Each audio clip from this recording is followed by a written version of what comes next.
Polisi Tanzania warejea rasmi ligi kuu NBC. Tanzania Prison washuka daraja. Klabu ya Polisi Tanzania FC imerejea rasmi kwenye ligi kuu ya NBC Tanzania bara baada ya kuibuka na ushindi wa jumla mabao 4-1 dhidi ya Tanzania Prison katika michezo miwili ya mchujo wa kuwania kupanda daraja. Polisi Tanzania waliweka msingi imara wa kufuzu baada ya kuibuka na ushindi mnono wa mabao 4-0 katika mchezo wa kwanza. Licha ya kupoteza bao 1-0 kwenye mchezo wa marudiano uliochezwa katika uwanja wa Sokoine jijini Mbeya. Matokeo hayo ya kutosha kuwazuia kutinga ligi kuu kutokana na ushindi mkubwa wa jumla. Bao pekee la Tanzania Prison katika mchezo wa marudiano lilifungwa na Neva Kaboma dakika 86, lakini alikubadili hatima ya mchezo huo.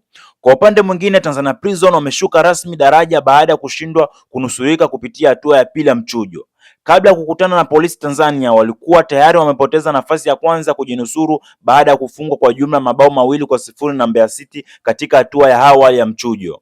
Ushindi huo unaashiria kurejea kwa Polisi Tanzania katika ligi ya juu ya soka nchini, huku wakianza maandalizi ya msimu mpya kwa lengo la kujihakikishia ushindi mkubwa dhidi ya vigogo vya ligi kuu NBC.